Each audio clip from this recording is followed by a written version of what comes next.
한 주간 잘 보내셨습니까? 저는 지난주 삼척으로 3박 4일간의 목회자 수련회를 마치고 돌아왔습니다. 하필 수련회 기간 내내 비가 오는 바람에 정말 일정 내내 친한 목사님들 만나서 밥 먹고 카페 가고 대화하고, 또 점심 먹고 카페 가고 대화하고, 저녁 먹고 카페 가고 대화하고, 그렇게 하루에 3번이나 카페를 간 날이 있더라고요. 그런데 그렇게 보냈더니 내가 지금 휴가를 온 건지 아니면 목사님들하고 수다 떨러 온 건지 아주 헷갈릴 정도였습니다. 그나마 저에게 유일하게 휴가같이 느껴지던 시간이 있었는데요. 제가 수련 때 읽으려고 책을 한 권 가져갔었거든요. 제목이 하나님 저 잘 살고 있나요? 라는 책이었는데, 책을 읽으면서 이런 생각이 드는 것이었습니다. 야, 이게 쉼이고 이게 진짜 휴가구나 라는 것을 말이죠. 묵상하는 가운데 내 안에 주님이, 그리고 내가 주 안에 있음을 느끼며 주님께 걱정, 근심, 두려움, 세상적인 모든 것들을 다 내어드리고 오는 그 시간, 아주 짧은 시간이었지만 수고하고 무거운 짐진 자들아 다 내게로 오라, 내가 너희를 쉬게 하리라, 그 말씀을 실제로 경험하는 아주 소중한 시간이었습니다. 이 자리에 모인 여러분들 또한 말씀으로 임하실 주님을 발견하고 진정한 쉼과 은혜를 담아가는 귀한 시간 되시기를 간절히 바랍니다. 이 시간 저는 누가복음 14장 25절부터 33절을 가지고 제자로 산다는 것은 이라는 제목의 말씀을 전하려고 합니다. 제자가 무엇일까요? 제자를 국어사전으로 찾아봤더니 지식이나 덕을 갖춘 이로부터 가르침을 받는 사람 이를 제자라고 하더라고요. 그런데 기독교에서는 여기서 그치지 않고 하나를 더 덧붙이게 되죠. 가르침을 받는 것으로 끝나지 않고 실제 가르침대로 살아내는 사람, 그 사람을 바로 기독교에서 말하는 제자라고 할 수 있을 것입니다. 그렇다면 예수님의 제자로 산다는 것은 무엇을 말하는 것일까요? 간혹 이렇게 말하는 분들이 있더라고요. 내가 옛날에는 술, 담배를 했는데 지금은 다 끊었어요. 요즘은 주일 성수도 하고 봉사도 하고 헌금도 한답니다. 또 간혹, 아주 간혹 어떤 분들은 내 아내, 내 남편, 내 어머니가 교회에 다니도록 방해하지 않고 열심히 독려해요. 그러니 하나님이 저도 좋게 봐주셔서 같이 천국 갈 수 있게 해주지 않을까요? 이렇게 아주 우스갯소리로 이야기하시는 분들도 있더라고요. 마치 신앙생활을 1+1처럼 아주 단순하게 생각하는 분이 있었습니다.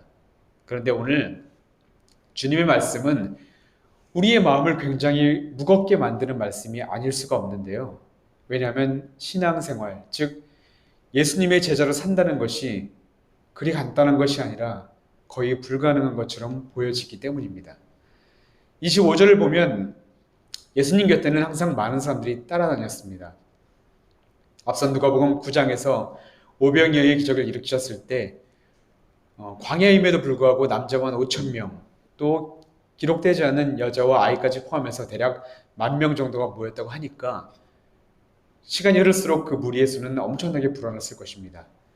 그리고 이들이 예수님을 따르게 된 동기는 저마다 다양했지만 대부분은 예수님을 따라가면 배는 곪지 않을 거야. 로마의 압제에서 해방시켜 주실 거야. 아프면 병도 고쳐주실 거야. 이렇게 자신의 유익을 쫓아 따라온 사람들이 대부분이었습니다. 예수님은 바로 이것을 거부하셨던 것입니다. 그저 기적만 쫓는 사람들, 예수님을 단지 놀라운 감동과 교훈을 주는 어떤 유명한 설교가 정도로 여기고 따라오는 이들을 예수님은 거부하셨습니다. 왜냐하면 그들은 결국 자신들이 원하는 것을 얻지 못하게 될 때는 다 미련 없이 자기를 떠나버릴 것을 아셨기 때문이었습니다. 이런 사람들을 향해 예수님은 몇 가지의 이야기를 전해주시게 되는데요. 먼저는 28절, 망대를 세우는데 비용이 얼마나 드는지를 미리 계산하지 않고 무작정 공사를 시작하면 결국 기초만 쌓고 끝나버리게 되니까 사람들의 비웃음을 당하게 된다는 이야기가 있었고요. 31절에서는 어떤 임금이 다른 임금과 싸우러 가기 전에 자신의 병사가 몇 명이고 상대편의 병사가 몇 명인지 전력을 비교한 다음에 전투에서 승리할 수 없을 것 같으면 얼른 사신을 보내서 동맹을 청해야 한다는 이야기였습니다. 예수님께서 말씀하시는 이 두 가지의 이야기의 핵심은 분명하죠. 바로 제자로 산다는 것이 무엇인지를 말씀하고 싶었던 것입니다. 제자가 되는 길은 아무런 준비도 없이 희생을 치를 각오도 하지 않고 그저 자신의 유익만 바라고 따를 길이 결코 아니라는 것입니다. 제자가 되는 길은 우리의 생각처럼 쉽고 가벼운 길이 아니기 때문이었습니다. 그런데 오늘 말씀을 준비하면서 사실 우리의 마음을 가장 무겁게 하는, 저의 마음을 가장 무겁게 하는 말씀이 있었는데요. 26절을 보면 무릇 내게 오는 자가 자기 부모와 처자와 형제와 자매와 더욱이 자기 목숨까지 미워하지 아니하면 능히 내 제자가 되지 못하고 라는 말씀이었습니다. 부모님을 미워할 수 없고 당연히 결혼한 지 얼마 안 됐기 때문에 아내도 미워할 수 없잖아요, 여러분. 굉장히 힘든 말씀이었습니다. 그런데 여러분, 이 미워하라는 말씀을 어떻게 받아들이십니까? 내 부모님이나 내 아내나 형제, 자매 이들을 미워하지 아니하면 내 제자가 되지 못한다는 그런 말씀. 하나님이 십계명을 통해서 인간끼리 지켜야 할 계명으로 가장 먼저 부모를 공경하라 하셨는데 디모데전서 5장 8절에서 바울도 누구든지 자기 친족, 특히 자기 가족을 돌보지 아니하면 믿음을 배반한 자요 불신자보다 더 악한 자니라라고 경고하며 가족을 돌보지 않는 것을 가장 큰 죄로 여겼습니다. 그런데 예수님이 자기들의 가족을 미워하라는 거예요. 내 부모님, 아내, 남편, 자녀들을 사랑하라고 하는 것이 아니라 미워하라고 말씀하시는 거예요. 왜죠? 왜 사랑의 하나님이 이렇게 매정한 하나님으로 변하게 되었던 것일까요?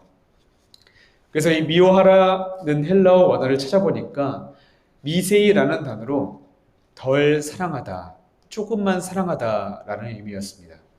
병행 본문인 마태복음 10장 37절에서도 이렇게 말씀합니다.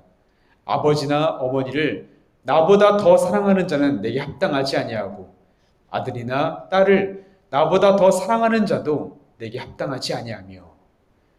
그러니까 예수님의 말씀을 문자적으로만 봤을 때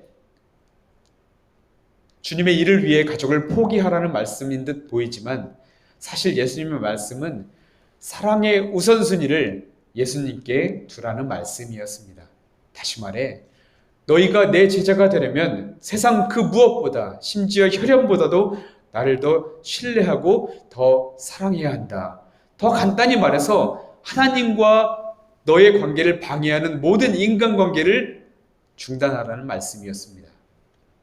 그런데 여러분, 우리가 예수님보다 덜 사랑해야 할 목록 중에 자기 목숨까지 포함되어 있다는 사실을 우리는 꼭 기억해야 합니다.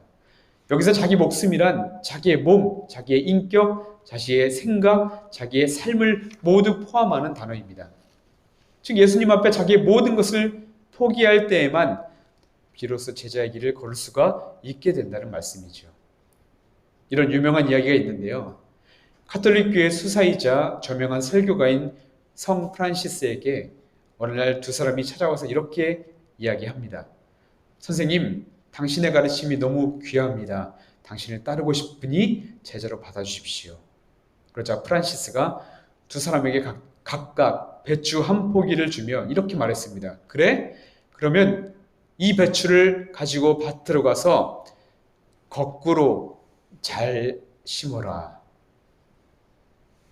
이제 두 사람이 배추를 가지고 가면서 수많은 생각을 하기 시작합니다. 왜 배추를 거꾸로 심으라고 했을까? 그러자 한 사람은 아니야, 배추를 거꾸로 심으면 분명히 죽을 거야. 거꾸로 잘 심으라고 했으니까 나는 배추가 살 수 있게 똑바로 심을 거야. 그러면서 자기 생각대로 배추를 잘 아주 예쁘게 심었습니다. 그런데 다른 한 사람은 배추를 왜 거꾸로 잘 심으라고 했을까 생각을 하다가 다 이유가 있겠지. 선생님의 말씀에는 분명히 뜻이 있을 거야. 그러면서 거꾸로 심으라고 말씀하신 대로 그대로 하자 하며 프란시스의 말대로 거꾸로 잘 심었습니다. 여러분, 누가 프란시스의 제자가 되었을까요? 27절에서 예수님은 이렇게 말씀합니다. 우리가 함께 읽었으면 좋겠어요. 27절 누구든지 자기 십자가를 지고 나를 따르지 않는 자도 능히 내 제자가 되지 못하리라. 여러분, 우리 주님이 가신 십자가의 길이란 어떤 길이었습니까? 내 원대로 마옵시고 아버지 하나님의 원대로 하옵소서. 바로 자기를 부인하는 길, 자기를 다 포기하는 길이었습니다. 그렇습니다. 주님은 지금 우리에게 그저 예수님의 뒤만 쫓는 구경꾼이 아니라 참된 제자가 되라고 말씀합니다. 주님의 말씀에 모든 것을 걸어야 한다고 말씀합니다. 우선순위가 주님이어야 한다고 말씀합니다. 이것이 바로 십자가의 길이고 제자로 사는 것이라고 우리에게 말씀해 주는 것입니다. 그런데 여러분, 이게 끝이 아니죠. 마지막 33절에서 우리에게 가장 시험을 주는 말씀을 하십니다. 자기의 모든 소유를 버리지 아니하면 제자가 되지 못한다라는 말씀이에요. 여기서 소유를 버린다는 것이 무슨 말씀일까요? 있는 것을 다 헌금하고 주님을 따르는 말씀입니까? 이 말씀을 쉽게 해석하면 바로 소유에 대한 집착을 버리라는 말씀입니다. 단지 돈뿐만 아니라 앞서 말씀드렸듯 가족이며 명예며 하나님보다 더 사랑하고 집착하는 모든 것을 버리라는 말씀이에요. 그러나 이 말씀에는 이것보다 더 중요한 메시지가 숨겨져 있습니다. 오늘 우리가 읽은 이 누가복음은 누가가 팔레스타인 밖의 사람들, 즉 이방인들을 염두에 두고 기록한 성경입니다. 그런데 그들은 갈릴리의 무리들처럼 가난한 사람들이 아니라 대부분은 돈을 가지고 있는 부유한 사람들이 많이 있었습니다. 그래서 누가복음에만 나오는 특수 자료들을 보면 부자들에 대한 이야기가 참 많이 나옵니다.